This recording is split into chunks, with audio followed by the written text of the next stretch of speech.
Buenos días. Damos inicio a un nuevo capítulo del programa Geopolítica sin Límites. El propósito principal es realizar un análisis de la situación militar que está ocurriendo en estos momentos en Oriente Medio. Una operación militar en conjunto realizada por Estados Unidos e Israel, denominada por Estados Unidos como Furia Épica y denominada por Israel como Rugido de León, contra el gobierno de Ali Khamenei, Ayatollah. Esta operación arranca el 28 de febrero del presente fin de semana, con el objetivo de neutralizar estratégicamente a Irán. Ahora, es necesario realizar una cronología histórica del conflicto. En 1979 aparece la revolución y crisis inicial. Aparece la revolución islámica, crisis de los rehenes en la embajada de Estados Unidos, mientras que en los cuarteles de Beirut, en el Líbano, sucedía algo muy similar con atentados contra los Marines. El año 2015 y aproximadamente hasta el 2018 se realiza un acuerdo nuclear con la firma del Acuerdo de Potencias Mundiales bajo el primer periodo del presidente Donald Trump. Sí, él se retira unilateralmente e impone sanciones en forma automática con máxima presión al país de Irán. En octubre del 2024 ocurre una escalada de misiles, hay un intercambio directo de ataques con misiles y drones entre Irán e Israel, rompiendo así el paradigma de guerras en las sombras, denominada así no solamente por analistas, sino que también por militares. En 2025 aparece la guerra a los 12 días. Es un conflicto breve pero intenso. Israel ataca infraestructuras claves, Irán responde, se evita la guerra total gracias a la presión diplomática. En forma paralela, además, se realizan operaciones Midnight Hammer, dirigidas por el gobierno de Donald Trump, donde participaron 7 bombarderos B-2 Spirit junto con más de 30 misiles Tomahawk lanzados desde un submarino nuclear. ¿Cuál era el objetivo? Las instalaciones nucleares en Natanz, Isfahan y Fordo. Aproximadamente se emplearon 14 bombas en los búnker booster para destruir centros de enriquecimiento de uranio. El Pentágono confirmó que las instalaciones quedaron completamente obliteradas. Después de ello se realiza la operación de la cual nosotros estamos haciendo mención ahora, la operación Fury. ¿Cuáles son las causas del ataque?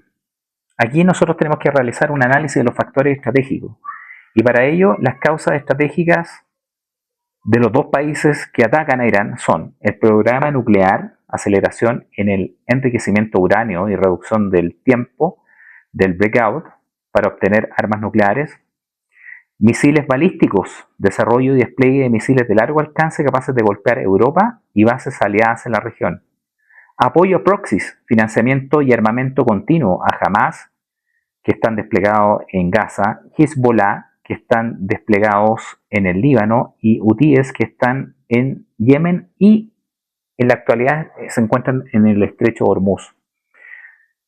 Debilidad interna, aprovechamiento de la crisis económica y protestas internas en Irán para debilitar al régimen en su momento más frágil.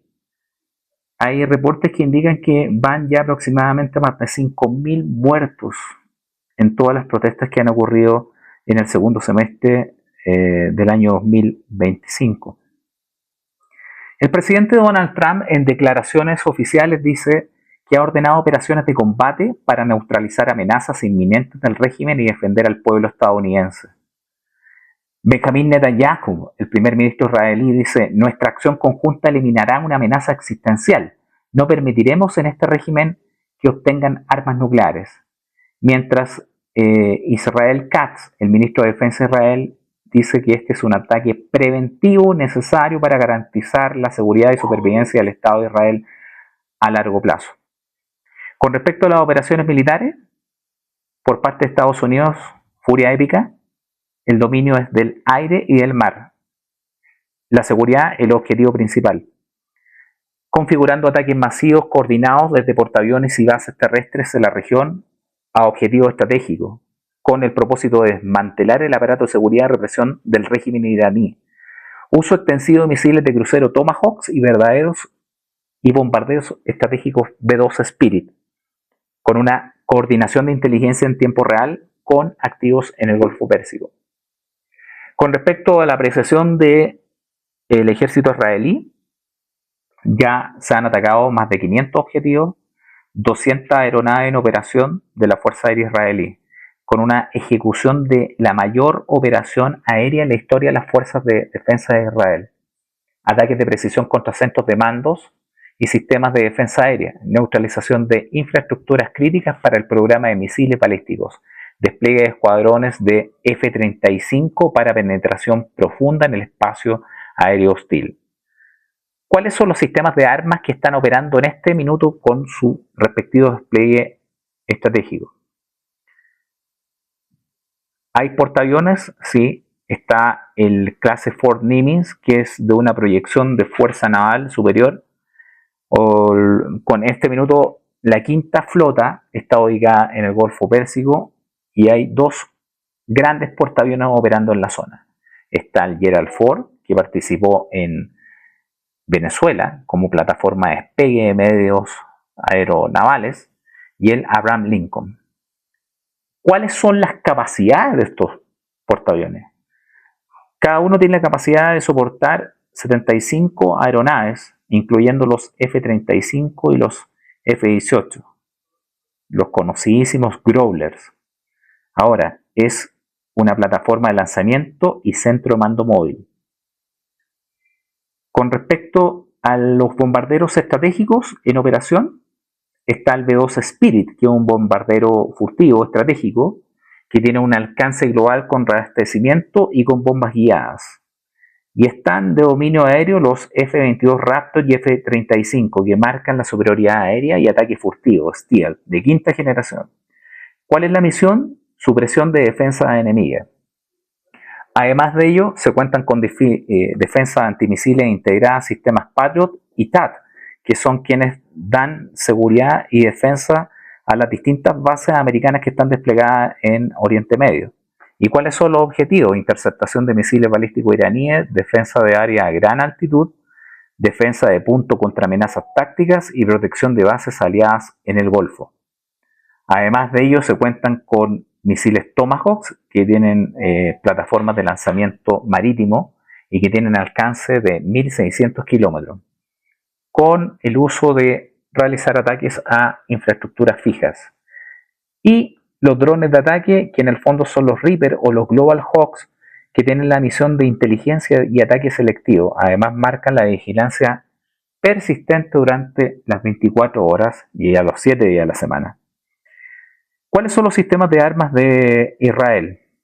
Los sistemas de armas son ocupar aviones, aeronaves F-35 Stealth, más los F-15 Strike Eagle. Y además tienen la capacidad de penetrar en forma con mucha profundidad y marcan la superioridad aérea. Es necesario que la misión de esa aeronave sea la destrucción de defensa y centros de mando. Con respecto a los aviones F-16, tienen el rol de interdicción y ataque a tierra. Tienen un alcance extendido con tanques conformables de reabastecimiento en el aire y además tienen un sistema electrónico avanzado, de optrónica. Es necesario además que en este caso los sistemas de armas israelíes usan el domo de hierro, el Iron Dome, y el Arrow 3, que en el fondo son de defensa multicapa, que en el fondo la finalidad es interceptar a corto alcance los cohetes y artillería. Además de ello, medio alcance, misiles tácticos, interceptación de misiles balísticos. Marca aproximadamente un 90% la tasa de interceptación reportada. Además de ello, Israel cuenta con misiles balísticos intercontinentales, que tienen un rango, un alcance a los 4.000 kilómetros, con una capacidad convencional y nuclear no sabemos todavía, no está confirmado. Con respecto a la guerra electrónica, ocupan una supresión de destrucción de defensa aérea, además ocupan el jamming avanzado y ciberataque. ¿Cuál es el objetivo? Atacar los radares y comunicaciones iraníes. ¿Cuáles son los objetivos atacados en este minuto? En Teherán, la zona cero, se marcó la oficina del líder supremo, Ali Khamenei, que fue destruida y donde él terminó muerto. El Palacio Presidencial, existen daños estructurales, el cuartel general, el Ministerio de Inteligencia. Con respecto a la infraestructura estratégica, se atacaron instalaciones nucleares, que las evaluaciones están en curso, bases de misiles balísticos, aeródromos militares. Otras zonas de impacto fueron centros religiosos y logísticos, instalaciones industriales y defensa. Hasta este minuto, esos son los objetivos atacados y, de acuerdo al mapa táctico de operaciones, son las zonas de impacto confirmadas. Con respecto a las bajas del liderazgo iraní, bueno, el líder supremo de Irán confirmaba su baja, Ali Khamenei, y también se dio a conocer que murieron parte de los asesores de su cuartel general. Estamos hablando de su ministro de Defensa, Aziz Nasir Zadeh, Mohamed Pakpur, que es el comandante de las fuerzas terrestres, asesor político del líder supremo Ali Jamkhani, comandante en jefe del ejército, jefe de oficina militar, expresidente y miembro del Consejo de Discernimiento. Con respecto a las bajas civiles y humanitarias, va una cantidad aproximada ya de más de 200 muertos, más de 747 heridos registrados. Es necesario ver ahora, con respecto a esta operación, cuál ha sido la contrarrespuesta iraní con respecto a puntos estratégicos.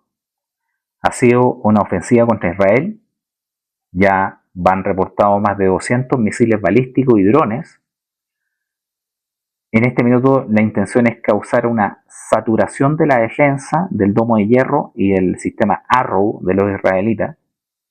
También Irán ha atacado bases de Estados Unidos en la región. Estamos hablando en Qatar, Kuwait, Estados de Árabes Unidos y en Bahrein.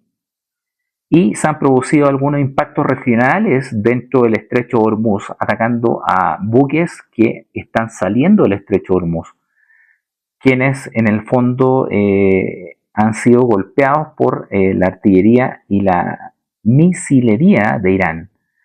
Ahora también Irán ha atacado a Riyadh, Dubái, Amán, Jordania y Siria.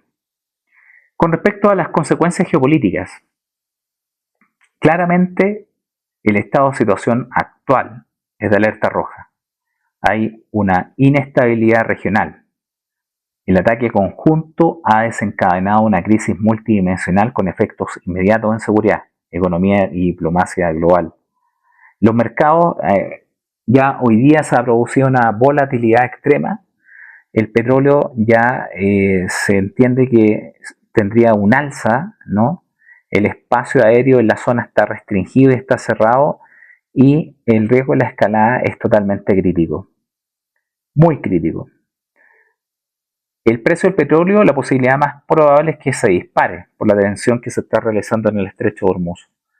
Es necesario que uno de los grandes compradores de petróleo es China, que no es menor ese antecedente. China compra aproximadamente 1.048.000.000 de barriles. El 2024 marcó el 14.6% del total de petróleo vendido de Irán. Claramente la infraestructura de Israel está siendo atacada. En Estados Unidos políticamente se está cuestionando el accionar de la toma de decisión del presidente Donald Trump, porque no pidió permiso al Congreso y tampoco explicó lo que iba a hacer. Y esto se transforma en una amenaza en el riesgo global, porque claramente se puede producir una escalada y con posibilidades de toma de decisión a futuro de China, Rusia o Corea del Norte. Con respecto a las reacciones internacionales, cuando nosotros desarrollamos una matriz diplomática, o sea, una matriz global, mostramos que en el fondo la polarización es extrema.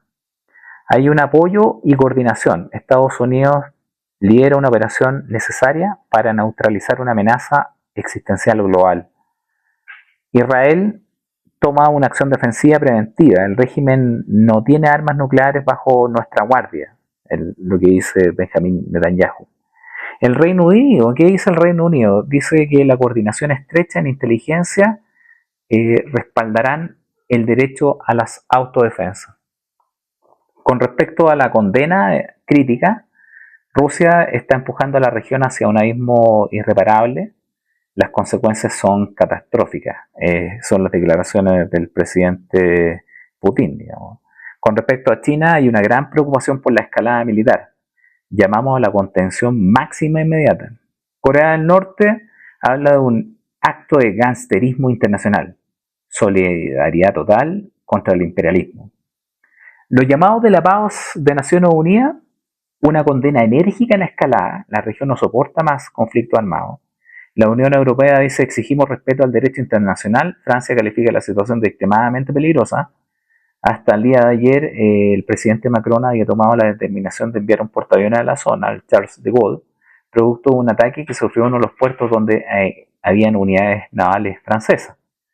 La Santa Sede, el Papa, hace un llamado urgente a deponer las armas y a buscar la paz antes de que sea tarde.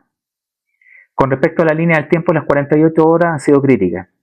Se inició la operación Furia Épica a las 2 de la madrugada, el día 28 de febrero, a las 18 y entre las 18 y las 23 horas ya la expansión del conflicto era total. Existían ataques múltiples en distintas ciudades de Irán, con una respuesta simétrica hacia el Líbano e Irak. Claramente es necesario evaluar que se han ido suscitando una serie de eventos complejos.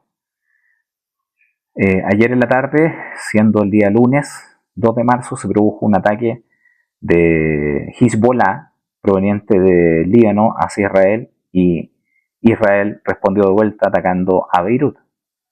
Con respecto a las conclusiones del escenario, el presidente Trump dice que el conflicto podría escalar hasta 4 semanas.